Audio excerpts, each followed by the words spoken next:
My name is Joshua Howland, and I'm a researcher of IO psychology, or industrial organizational psychology, specializing in leadership practices, specifically in leadership that works on a broader scale and is inclusive of different neurological phenotypes, such as ADHD and the autism spectrum.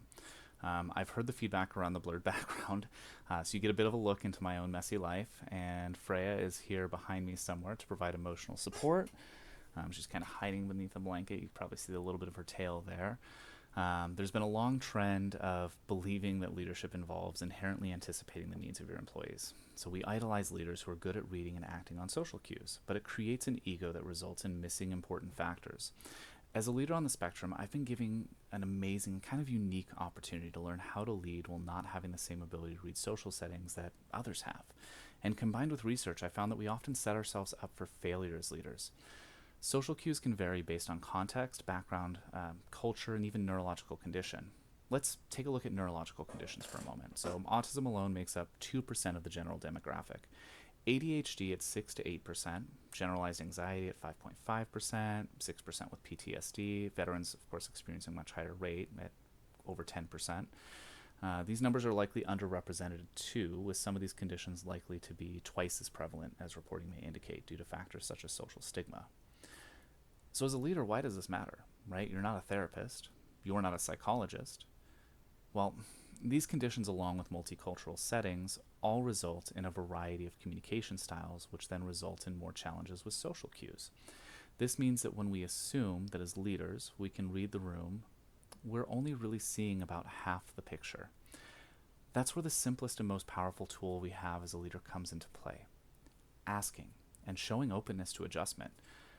I want you to think back on times when you've delivered news. Have you ever had a time when you assumed someone would act one way based on kind of their own social cues or how they've reacted in the past? But then their reaction and feelings on the matter were entirely different. Differences in culture, communication style, and neurological phenotype can and do result in differences in expectations as well. Studies have shown that discursive or consultative approaches lead to greater results in all organizational settings. To put that into practice, let's apply it to change management and imagine a scenario where we have a significant change to operations that we're announcing. There are three possible scenarios for this change that we're going to look at. The team overall likes the change, maybe with like 80% or more on board. The team overall disapproves the change, with 80% or more against it. Or the team is split, not necessarily as extremely leaning towards one direction or the other, right? If you as a leader assume that the team likes it, then either the team will see you as a great leader, as they already approve of the change, of course, but those who have concerns, which may potentially be valid and even highlight risks that you aren't aware of, may not feel safe in speaking up. If the team is split, you are now dealing with an empowering conflict within the organization. Now, if the majority disagrees, you're in a position where you appear out of touch.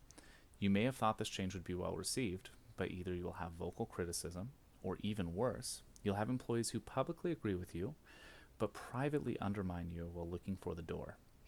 Those who disagree may even band together, and they may not do so publicly, which deteriorates the foundation of trust that will allow this theoretical change to move forward in a meaningful way. If the majority end up disliking the change, you've presented yourself as out of touch, and that damage can be irreparable. It can take a long time to fix trust once it's been damaged. Now, on the opposite side, if you present the change as challenging or difficult, then you're putting yourself in a position where individuals who are for the change may suddenly think, oh, wait a minute, this is going to be really hard? You're telling me that this isn't a good thing? Well, maybe you're right. You're a leader. I respect you. If you're telling me this is going to be tough, it's going to be tough. Suddenly you've built detractors who would have been for the change had you not positioned it as difficult or challenging. A group that would have otherwise been positive is now leaning towards neutral overall. A neutral group is leaning more negatively now. And if you've got a group who would have been against the change no matter how it was positioned, then you've empowered that further frustration. Now, how do we avoid all of that, right? We've got so many possible different outcomes. We've got so many different people at play when we're making large changes, and even one-on-one, people are all different. Well, it's simple. We ask. So let me give you an example. Hey team, we've got a change to how we operate coming up, and I want to share it with you. I know how capable this team is, so I have no doubt we're going to be able to nail it. Here are the changes that are going to occur. I want to ask, I have my own opinions, but I care a lot more. How does everyone feel about this, and what can we do to make this transition easier? There are a couple things occurring here. You've built a conversation that allows your employees the opportunity to speak, voice concerns, and have them addressed. You've shown the organization, and more specifically yourself as a leader, care about them being able to function successfully. By taking out the ego of thinking we know how our employees will feel, we are allowing the opportunity to learn to take place. There may be challenges to the change of processes that people with different mindsets, backgrounds, and understanding can present. It's very possible that an employee may bring up a constraint to this new change that you and your leadership team weren't aware of. You won't know if you're too confident in your abilities. So even if you think you're sure what the best move is, don't let your ego drive the conversation. We talk about emotional intelligence all the time in leadership, but emotional intelligence isn't about predicting needs. It's instead about the willingness to be open and allowing others the kind of environment where they can all tell you their needs. And this, like I said, it's not something that even on a larger scale basis is applicable. You can have this in your one-on-one conversations. You want to make sure, at the end of the day, your job is to support the employees that you work with and make sure they're able to be successful, productive, innovative, right? And so it's our job to meet them where they're at.